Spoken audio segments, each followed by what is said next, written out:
إن الحمد لله نحمده ونستعينه ونستغفره ونعوذ بالله من شرور أنفسنا ومن سيئات أعمالنا من يهده الله فلا مضل له ومن يضلل فلا هادي له وأشهد أن لا إله إلا الله وحده لا شريك له وأشهد أن محمدا عبده ورسوله يا أيها الذين آمنوا اتقوا الله حق تقاته ولا تموتن إلا وأنتم مسلمون يا أيها الناس اتقوا ربكم الذي خلقكم من نفس واحدة وخلق منها زوجها وبث منهما رجالا كثيرا ونساء واتقوا الله الذي تساءلون به والأرحام إن الله كان عليكم رقيبا يا أيها الذين آمنوا اتقوا الله وقولوا قولا سديدا يصلح لكم أعمالكم ويغفر لكم ذنوبكم ومن يطع الله ورسوله فقد فاز فوزا عظيما اللهم صل على محمد وعلى آل محمد كما صليت على إبراهيم وعلى آل إبراهيم إنك حميد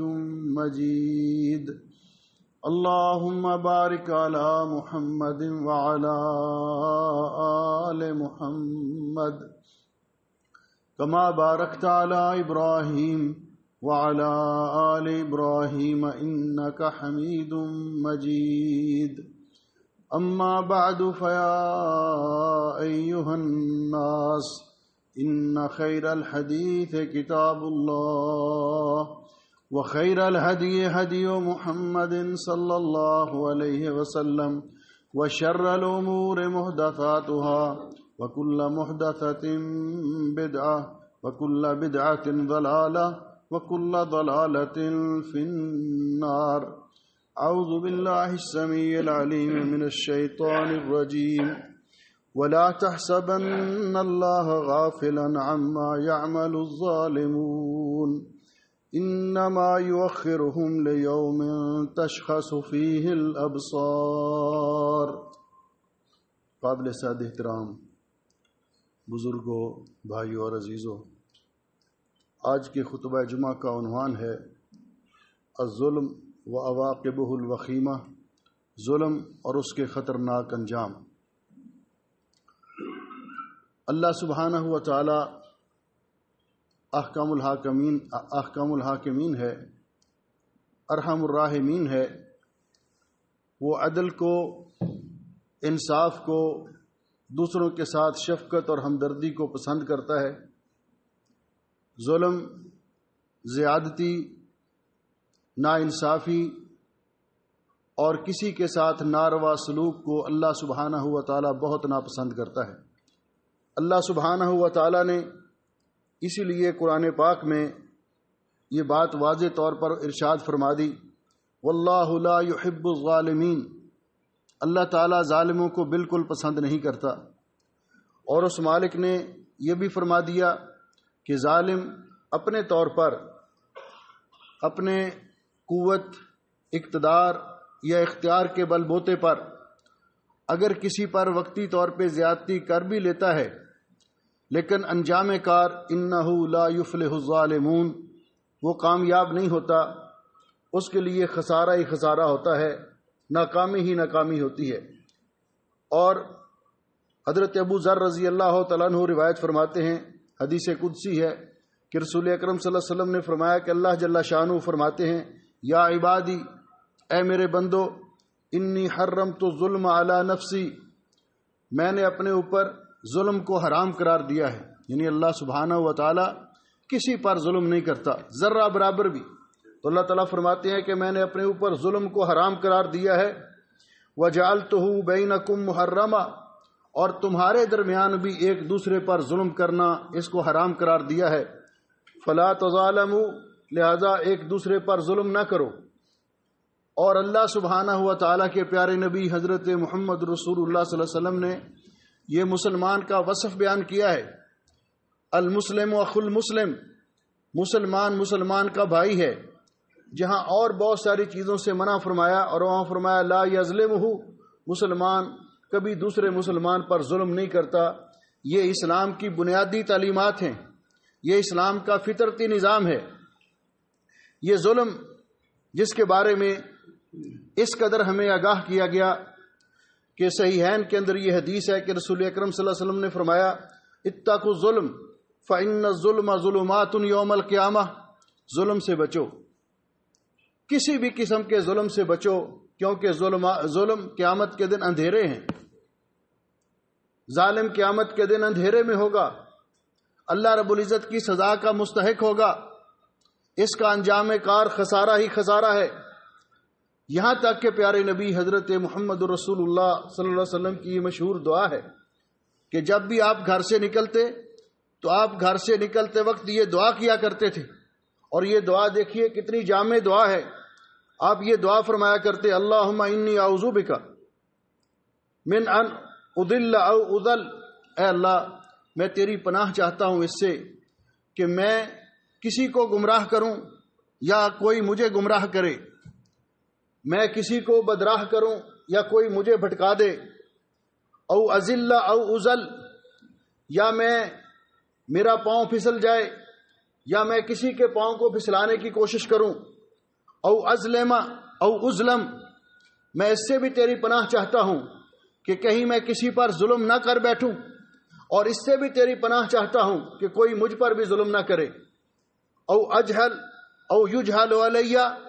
یا میں کسی کے ساتھ جہالت کا مظاہرہ کروں یا کوئی میرے ساتھ جہالت کا مظاہرہ کرے، میں اس سے تیری پناہ چاہتا ہوں۔ اس لیے یہ ظلم عام طور پر جس کی تعریف کی جاتی ہے کہ وضع الشیء فی غیر محلہ، عربی زبان میں، کہ ظلم کسی چیز کو اس کے اصلی مقام سے ہٹا کر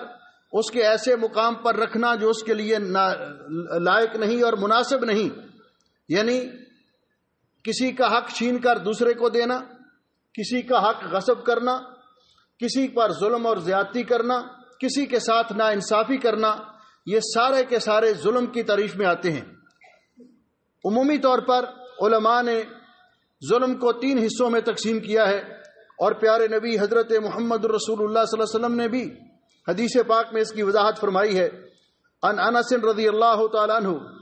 حضرت انس رضی اللہ تعالیٰ عنہ روایت فرماتے ہیں قال قال رسول اللہ صلی اللہ علیہ وسلم، کہ رسول اکرم صلی اللہ علیہ وسلم نے ارشاد فرمایا الظلم ثلاثہ، ظلم کی 3 قسمیں ہیں، ظلم 3 قسم کا ہوتا ہے۔ فظلم لا یغفرہ اللہ، ظلم کی ایک قسم ہے کہ جس کو اللہ تعالیٰ کبھی بھی معاف نہیں کرے گا، وظلم یغفرہ اللہ، اور ظلم کی ایک ایسی قسم ہے کہ وہ اللہ کی مشیت میں ہے، چاہے تو اللہ معاف کر دے، وظلم لا یترکہ اللہ، اور ظلم کی تیسری قسم ہے کہ جس کو اللہ تعالیٰ کبھی بھی نہیں چھوڑے گا۔ اس کے بعد آپ نے اس کی وضاحت کی فَأَمَّا الظُّلْمُ الَّذِي لَا يَغْفِرُهُ، ظلم کی وہ قسم کہ جس کو اللہ تعالیٰ کبھی بھی معاف نہیں کرے گا۔ اگر انسان بغیر توبہ کے مر گیا تو وہ ہے فشرک، اللہ تعالیٰ کے ساتھ شرک کرنا، کیونکہ دنیا میں جتنے بھی گناہ ہیں، دنیا کے اندر اللہ کی جتنی بھی نافرمانیاں ہیں، سب ظلم ہے۔ چوری ظلم ہے، ڈاکہ ظلم ہے، زنا اور بدکاری ظلم ہے، کسی کو قتل کرنا ظلم ہے، کسی کی جائیداد پر ناجائز قبضہ جمانا ظلم ہے، لیکن سب سے بڑا ظلم اللہ تعالیٰ کے ساتھ شرک کرنا ہے، جس طرح کہ اللہ رب العزت قرآن پاک میں فرماتے ہیں وَإِذْ قَالَ لُقْمَانُ لِابْنِهِ وَهُوَ يَعِظُهُ، لقمان حکیم کا ذکر کرتے ہوئے کہ وہ اپنے بیٹے کو نصیحت کرتے ہوئے فرماتے ہیں یا بنی لا تشرک باللہ، اے بیٹے اللہ کے ساتھ کبھی شریک نہ ٹھہرانا، فإن الشرک لظلم عظیم، اس لیے کہ شرک سب سے بڑا ظلم ہے، سب سے بڑا ظلم شرک ہے۔ جو شخص شرک کرتے ہوئے دنیا سے چلا گیا، اللہ رب العزت کے اس قانون کے مطابق ان الشرک لظلم عظیم، اللہ رب العزت اس کو کبھی بھی معاف نہیں کرے گا اللہ رب العزت نے قرآن پاک میں دوسری جگہ پہ اس کی وضاحت فرمائی، انہ من یشرک باللہ فقد حرم اللہ علیہ الجنہ، جو بھی اللہ کے ساتھ شریک ٹھہرائے گا، کسی کو اللہ کی ذات میں یا صفات میں شریک بنائے گا، اس پر اللہ نے جنت حرام کر دی ہے، ومأواہ النار، اور اس کا ٹھکانہ جہنم ہے۔ اور اللہ رب العزت نے یہ قانون قرآن پاک میں واضح طور پر بیان فرما دیا، ان اللہ لا یغفر ان یشرک بہ ویغفر ما دون ذلک لمن یشاء، اللہ تعالیٰ کے ساتھ اگر کوئی شرک کرے گا اور شرک کرتے ہوئے دنیا سے چلا گیا، اللہ اس کو کبھی بھی معاف نہیں کرے گا۔ اس کے علاوہ باقی گناہ جو ہیں اللہ کی مشیت میں ہیں، چاہے تو وہ معاف کر دے، چاہے ان کے برابر سزا دے کر پھر انسان کو جو موحد ہے، جو اللہ کی توحید پر قائم ہے، اس سے اگر کبیرہ گناہ بھی ہو گئے، بغیر توبہ کے دنیا سے چلا گیا تو وہ اللہ کی مشیت میں ہے، چاہے اللہ ویسے معاف کر دے، چاہے ان گناہوں کے برابر سزا دے کر بالآخر ان کو جنت میں لے جائے گا۔ لیکن جو شرک کرتے ہوئے دنیا سے چلا گیا، اللہ سبحانہ ہوا تعالیٰ اس کو کبھی نہیں بخشے گا، اللہ نے ہمیشہ ہمیشہ کے لیے اس پر جنت حرام کر دی ہے۔ اس لیے یہ شرک عام طور پر بھی جو شرک کرتے ہیں وہ بھی اس سے مراد ہیں، اور وہ بھی اس سے مراد ہیں جن کے بارے میں اللہ رب العزت نے فرمایا، الذین آمنوا ولم یلبسوا ایمانہم بظلم، وہ لوگ جو ایمان لائے اور انہوں نے اپنے ایمان کے ساتھ ظلم کو نہیں ملایا۔ صحابہ اکرام نے جب یہ آیت مبارکہ سنی پریشان ہوئے، تو آپ نے فرمایا اس شرک سے مراد، اس ظلم سے مراد وہ نہیں جو تم سمجھتے ہو کہ انسان اپنی جان پہ ظلم کرتا ہے، کسی پر زیادتی کر دیتا ہے، کوئی گناہ اس سے ہو جاتا ہے، بلکہ اس سے مراد وہ ظلم ہے جو لقمان حکیم نے کہا تھا، ان الشرک لظلم عظیم، کہ شرک سب سے بڑا ظلم ہے۔ ایمان لانے کے بعد اگر اس نے اپنے ایمان کو محفوظ رکھا، جس نے ایمان لانے کے بعد کلمے کے تقاضوں کو پورا کیا اور اللہ تعالیٰ کے ساتھ کسی طرح بھی کسی کو شریک نہیں ٹھہرایا، اولئک لہم الامن وہم مہتدون، انہی لوگوں کو امن ملے گا دنیا میں بھی اور قیامت کے دن بھی، اور یہی لوگ ہدایت یافتہ ہیں۔ آج دوسرا ظلم کی دوسری قسم، وَأَمَّا الظُّلْمُ الَّذِي يَغْفِرُهُ اللَّهُ، کہ وہ ظلم جس کو اللہ تعالیٰ معاف کر دے گا، فَظُلْمُ الْعِبَادِ لِأَنفُسِهِمْ، کہ بندوں کا اپنی جانوں پر ظلم کرنا، گناہ ہو گئے، نمازوں میں کوتاہی ہوئی، چوری کر لی، کوئی اور گناہ سرزد ہو گیا جس کا تعلق انسان کی ذات کے ساتھ ہے، یہ ایسا قسم ہے ظلم کی کہ اگر انسان اللہ سے معافی مانگے تو اللہ اس کو معاف کر دے گا، معافی کے بغیر بھی مر گیا تو اللہ کی مشیت میں ہے۔ اور تیسری قسم جو ہے ظلم کی کہ جس کو اللہ تعالیٰ کبھی نہیں چھوڑے گا، تو فرمایا وَأَمَّا الظُّلْمُ الَّذِي لَا يَتْرُكُهُ اللَّهُ، وہ ظلم جس کو اللہ تعالیٰ کبھی بھی نہیں چھوڑے گا۔ کیوں کہ اس کا تعلق، اس ظلم کا تعلق حقوق اللہ کے ساتھ نہیں ہے، بلکہ فَظُلْمُ الْعِبَادِ بَعْضُهُمْ بَعْضًا، بندوں کا ایک دوسرے پر ظلم کرنا، انسانوں کا ایک دوسرے پر زیادتی کرنا، اللہ تعالیٰ اس کو کبھی بھی معاف نہیں کرے گا، اس لیے کہ حتیٰ یدین لبعضہم من بعض، حتیٰ کہ اللہ تعالیٰ بعض کو بعض سے قیامت کے دن بدلہ دلوائے گا۔ بدلہ کیسے ہوگا؟ بدلہ نیکیوں کے ساتھ ہوگا، وہاں یہ بدلہ قصاص کے طور پر نہیں ہوگا۔ اس لیے پیارے نبی حضرت محمد رسول اللہ صلی اللہ علیہ وسلم نے فرمایا، عن ابی ہریرہ رضی اللہ تعالی عنہ، حضرت ابو ہریرہ رضی اللہ تعالی عنہ سے روایت ہے، قال قال رسول اللہ صلی اللہ علیہ وسلم، من کانت لہ مظلمۃ لاخیہ من عرضہ او شیء، جس آدمی نے اپنے کسی بھائی پر ظلم کیا ہو، من عرضہ، اس کی عزت پر حملہ کیا ہو، دنیا کے اندر اس کو رسوا کرنے کی کوشش کی ہو، کسی طرح سے اس کی پگڑی اچھالی ہو، اس کی عزت پر حملہ کیا ہو، او شیء، یا کسی طرح کا بھی ظلم کیا ہو، اس سے قرض لیا واپس نہیں کیا، اس کی جائیداد پہ قبضہ جما لیا، اس کا حق غصب کر لیا، مزدوری کی لی، اس سے تنخواہ نہیں دی، اس کو پیسے نہیں دیے، جو بھی ظلم کی قسمیں ہیں سب اس کے اندر آتی ہیں۔ تو آپ نے فرمایا جس نے بھی اپنے کسی مسلمان بھائی پر زیادتی کی ہو، اسے چاہیے فَلْيَتَحَلَّلْهُ مِنْهُ الْيَوْمِ، آج زندگی میں اس کے ساتھ اپنا معاملہ کلیئر کر لے، چاہے تو اس سے معاف کروا لے،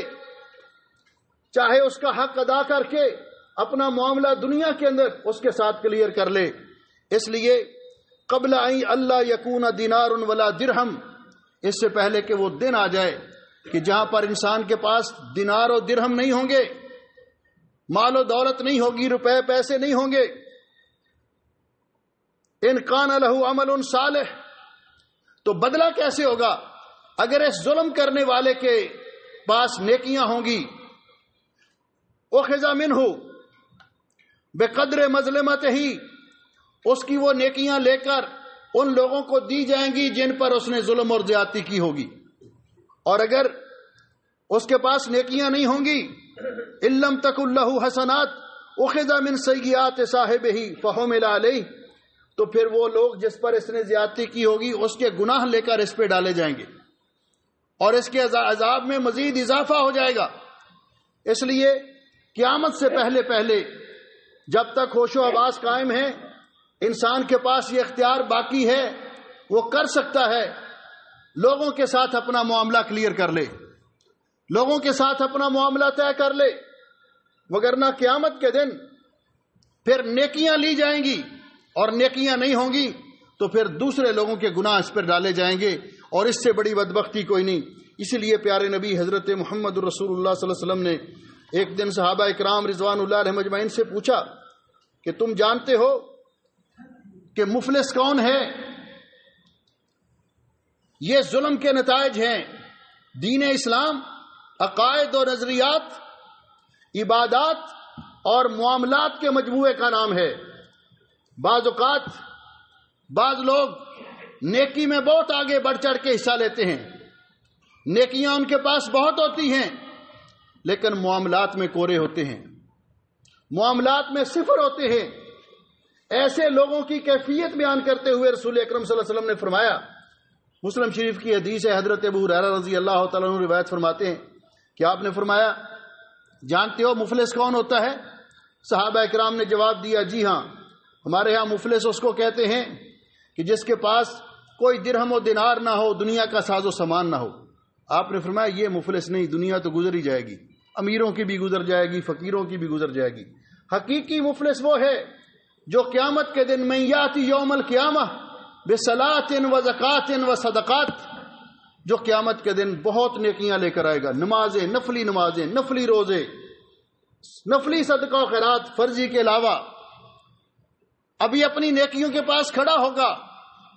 سمجھنے والا گمان کرے گا اتنی بڑی نیکیوں کا مالک تو بخشا ہی جائے گا۔ یاتی وقد شتم ھذا، ایک آدمی آ جائے گا جس پر دنیا میں اس نے جس کو سب و شتم کیا ہوگا، قذف ھذا، ضرب ھذا،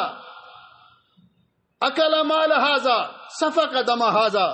کوئی آ جائے گا، یا اللہ اس نے دنیا میں مجھے مارا تھا،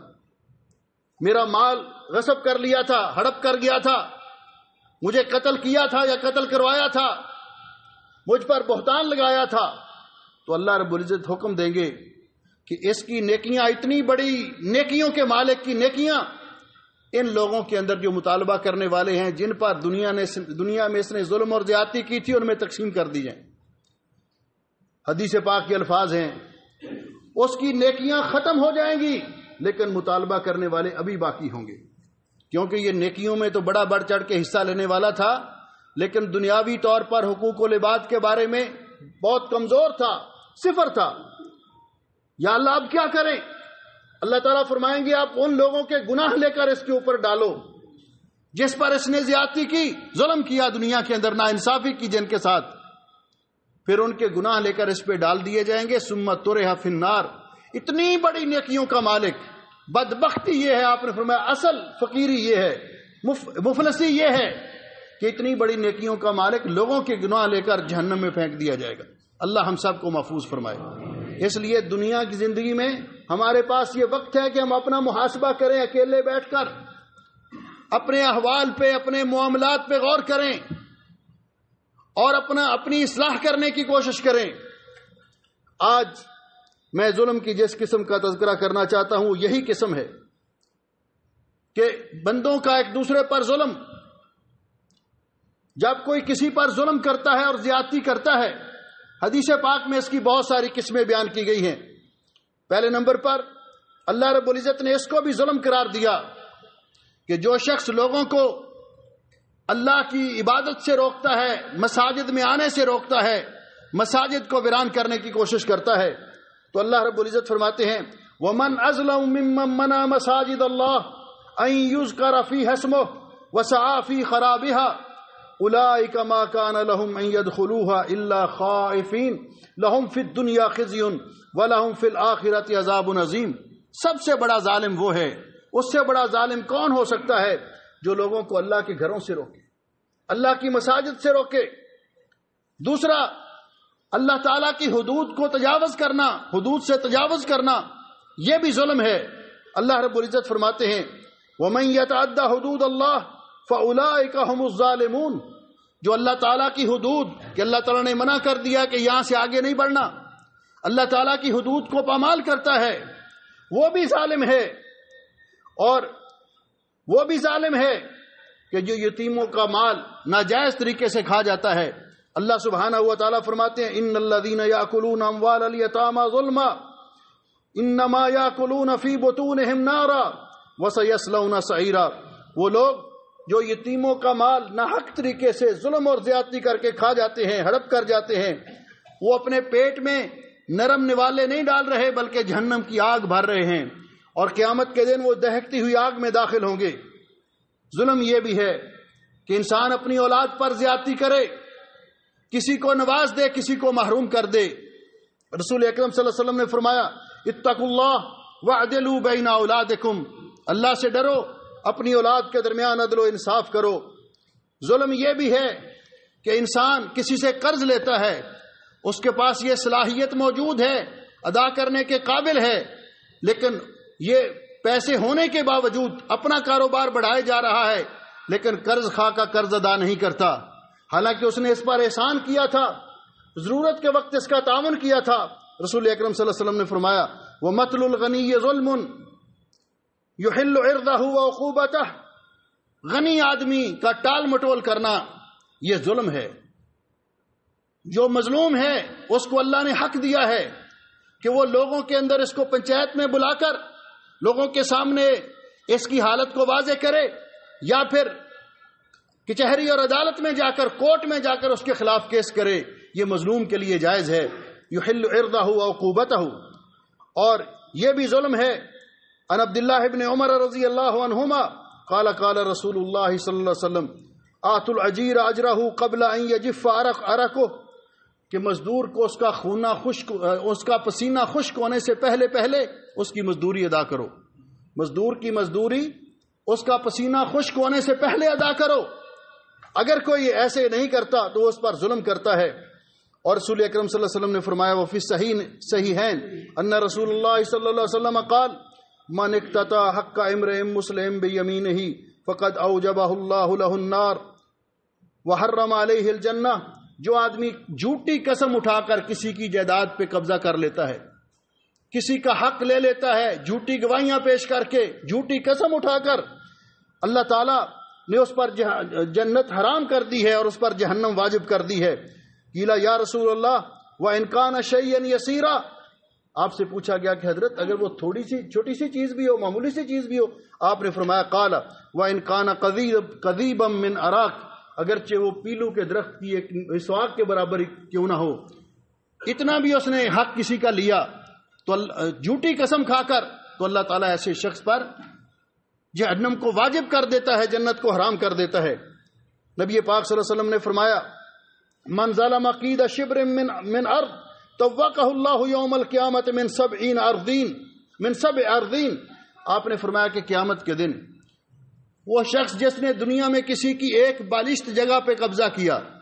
پلاٹوں پر قبضہ جمانے والے، گھروں پہ قبضہ جمانے والے، کسی کے کئی ایکڑوں پر قبضہ زبردستی کر لینے والے، وہ اس بارے میں غور کریں۔ نبی علیہ السلام نے فرمایا کہ من ظلم قید شبر من ارض، جس نے ایک بالشت کے برابر کسی کی زمین پر ناجائز قبضہ کیا، توقہ یوم القیامت،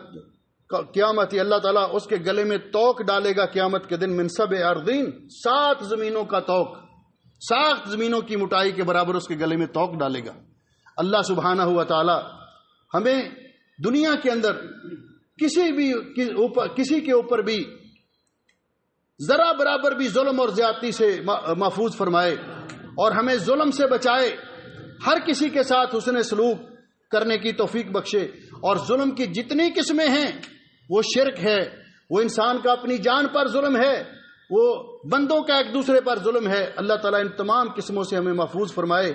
اور ہمیں اپنی حفظ و امان میں رکھے۔ اقول قولی ھذا استغفر اللہ لی ولکم ولسائر المسلمین من کل ذنب واتوب الیہ فاستغفروہ انہ ھو الغفور الرحیم۔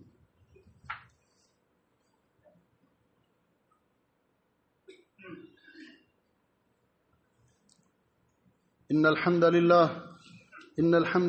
نحمده ونستعینه ونستغفره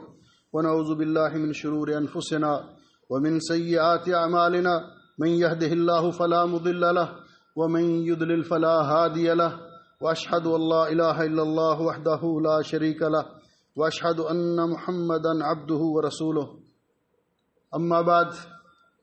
محترم بھائیو اور عزیزو، نبی اکرم صلی اللہ علیہ وسلم نے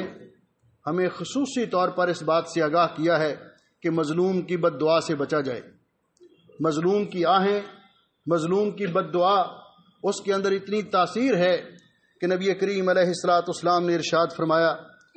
عن خزیمۃ بن ثابت رضی اللہ تعالیٰ عنہ قال قال رسول اللہ صلی اللہ علیہ وسلم اتقوا دعوت المظلوم۔ نبی پاک صلی اللہ علیہ وسلم نے فرمایا کہ مظلوم کی بد دعا سے بچو، فإنها تحمل علی الغمام، اس کو اللہ تعالیٰ بادلوں کے اوپر اٹھاتا ہے۔ یقول اللہ عز وجل، اللہ تعالیٰ فرماتے ہیں، وعزتی وجلالی لانصرنک ولو بعد حین، میری عزت کی قسم، میرے جلال کی قسم، میں تیری ضرور مدد کروں گا، اس میں دیر ہو سکتی ہے اندھیر نہیں، کیونکہ مجھے پتا ہے کہ میں نے ظالم کو کب پکڑنا ہے۔ اس لیے حضرت ابن عباس رضی اللہ تعالیٰ عنہما فرماتے ہیں کہ رسول اکرم صلی اللہ علیہ وسلم کی وصیت جو آپ نے آخر میں فرمایا واتق دعوت المظلوم فإنه ليس بينه وبين الله حجاب، مظلوم کی بد دعا سے بچو، مظلوم کی بد دعا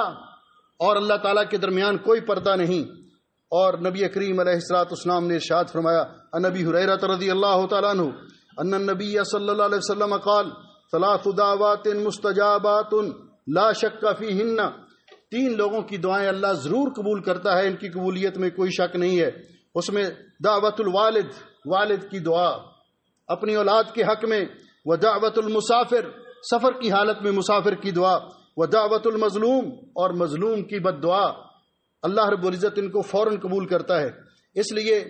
ہمیں یہ کوشش کرنی چاہیے کہ ایک تو مظلوم کی بد دعا سے بچیں، اور دوسرا ظالموں کا تعاون کرنے اور ان کی امداد کرنے سے بچیں۔ اللہ رب العزت فرماتے ہیں، وَلَا تَرْكَنُوا إِلَى الَّذِينَ ظَلَمُوا، تم ظالموں کی مدد نہ کرو، کہیں ایسے نہ ہو فَتَمَسَّكُمُ النَّارُ، تمہیں بھی ان کے ساتھ جہنم کی آگ اپنی لپیٹ میں لے لے، وَمَا لَكُم مِّن دُونِ اللَّهِ مِنْ أَوْلِيَاءَ ثُمَّ لَا تُنصَرُونَ، اللہ کے سوا تمہارا پھر کوئی مددگار نہیں ہوگا اور نہ تمہاری مدد کی جائے گی۔ نبی کریم علیہ السلام نے فرمایا کہ ظلم کرنا، خود بھی اس سے بچنا چاہیے، اگر اللہ ہمت دے تو ظالم کو ظلم سے روکنا بھی چاہیے۔ آپ نے فرمایا، قال رسول اللہ صلی اللہ علیہ وسلم انصر اخاک ظالما او مظلوما، اپنے بھائی کی مدد کرو، خواہ وہ ظالم ہو یا مظلوم ہو، ظلم کرنے والے کی بھی مدد کرو اور مظلوم کی بھی مدد کرو۔ صحابہ اکرام نے پوچھا، فقال الصحابی رضی اللہ عنہ، یا رسول اللہ انصرہ مظلوما، مظلوم کی مدد تو سمجھ میں آتی ہے، کیف انصرہ اذا کان ظالما، تو میں ظالم کی کیسے مدد کروں؟ تو آپ نے فرمایا، تمنعہ من الظلم فإن ذلک نصرک ایاہ، کہ آپ ظالم کو ظلم سے منع کریں، روکیں، یہ بھی اس کی مدد ہے، کیونکہ آپ نے اس ظالم کو ظلم کر کے جو تباہی اس پر آنی تھی اس کو ہلاکت سے بچا لیا، نقصان سے بچا لیا، مظلوم کو بھی بچا لیا اور ظالم کو بھی بچا لیا۔ اس لیے میرے بھائیو اور عزیزو، اللہ سبحانہ و تعالی ہمیں ہر قسم کے ظلم سے بچنے کی توفیق بخشے، اور دنیا کے اندر اللہ تعالی ہمیں اپنا معاملہ صاف رکھنے کی توفیق بخشے، تاکہ ہماری نیکیاں قیامت کے دن محفوظ ہو جائیں اور ہمارے کام آئیں، ہماری بخشش اور مغفرت کا ذریعہ بنیں۔ ہمارے ایک بڑے ہی عزیز بھائی پہلے یہاں کویت میں تھے، حاجی عبدالغفور صاحب، وہ پاکستان میں وفات پا گئے ہیں، ان کے لیے دعا کریں کہ اللہ ان کی مغفرت فرمائے، ہر بیمار کے لیے دعا کریں کہ اللہ بیماروں کو شفا عطا فرمائے۔ ان اللہ و ملائکتہ یصلون علی النبی یا ایھا الذین آمنوا صلوا علیہ وسلموا تسلیما اللهم صل علی محمد وعلی آل محمد كما صلیت علی ابراہیم وعلی آل ابراہیم انک حمید مجید اللهم بارک علی محمد وعلی آل محمد كما بارکت علی ابراہیم وعلی آل ابراہیم انک حمید مجید ربنا ظلمنا انفسنا وان لم تغفر لنا وترحمنا لنكونن من الخاسرین فاطر السماوات والارض انت ولینا فی الدنیا والآخرہ توفنا مسلمین والحقنا بالصالحین اللهم اشف مرضانا ومرضى المسلمين اللهم اشف مرضانا ومرضى المسلمين اللهم اغفر للمسلمين الميتين اللهم اغفر للمسلمين الميتين اللهم اغفر لهم وارحمهم واعفهم واعف عنهم اللهم ادخلهم جنة الفردوس واعذهم من فتنة القبر وعذاب النار اللهم ارزقنا حسن الخاتمة اللهم ارزقنا حسن الخاتمة اللهم يا حي يا قيوم برحمتك نستغيث اللهم اجعل هذا البلد آمنا مطمئنا رخاء سخاء وسائر بلاد المسلمين ربنا آتنا في الدنيا حسنة وفي الآخرة حسنة وقنا عذاب النار سبحان ربك رب العزة عما يصفون وسلام على المرسلين والحمد لله رب العالمين. صفین درست کر لیں.